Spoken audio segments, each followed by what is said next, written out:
ಹಾವೇರಿ ಜಿಲ್ಲೆಯ ರಾಣೆಬೆನ್ನೂರು ತಾಲೂಕಿನಲ್ಲಿ ಅಭಿವೃದ್ಧಿ ಪರ್ವ ಆರಂಭವಾಗಿದ್ದು ಮುಖ್ಯಮಂತ್ರಿ ಸಿದ್ದರಾಮಯ್ಯ ಅವರು ತಾಲೂಕಿನ ವಿವಿಧ ಅಭಿವೃದ್ಧಿ ಕಾಮಗಾರಿಗಳಿಗೆ ಅಧಿಕೃತವಾಗಿ ಚಾಲನೆ ನೀಡಿದ್ರು.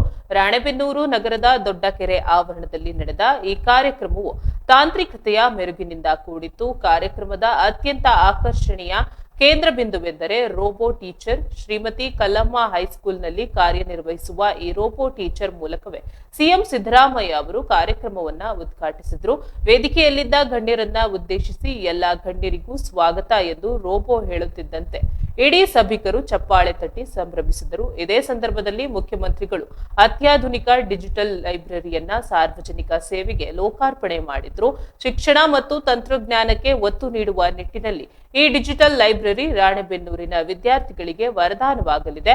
ಕಾರ್ಯಕ್ರಮದಲ್ಲಿ ಹಾವೇರಿ ಜಿಲ್ಲೆಯ ಪ್ರಭಾವಿ ಶಾಸಕರಾದ ಯುಬಿ ಬಣಾಕರ್, ಬಸವರಾಜ್ ಶಿವಣ್ಣನವರ್, ಪ್ರಕಾಶ್ ಕೋಳಿವಾಡ್ ಹಾಗೂ ಜಿಲ್ಲೆಯ ಹಿರಿಯ ಅಧಿಕಾರಿಗಳು ಮುಖ್ಯಮಂತ್ರಿಗಳಿಗೆ ಸಾಥ್ ನೀಡಿದ್ರು.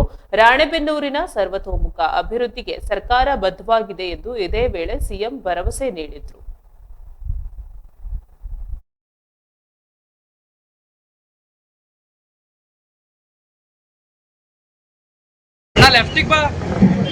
ನಾನು ಐರಿಸ್, ಕರ್ನಾಟಕದ ಮೊದಲ ಎಐ ಶಿಕ್ಷಕ ರೋಬೋಟ್. ನನ್ನ ಮಿಷನ್ ಗ್ರಾಮೀಣ ವಿದ್ಯಾರ್ಥಿಗಳಿಗೆ ತಂತ್ರಜ್ಞಾನದಲ್ಲಿ ಗುಣಮಟ್ಟದ ಶಿಕ್ಷಣ ಒದಗಿಸುವುದು. ನಾನು ಶ್ರೀಮತಿ ಕಮಲಮ್ಮ ಹೈಸ್ಕೂಲ್ನಲ್ಲಿ ಕೆಲಸ ಮಾಡುತ್ತೇನೆ.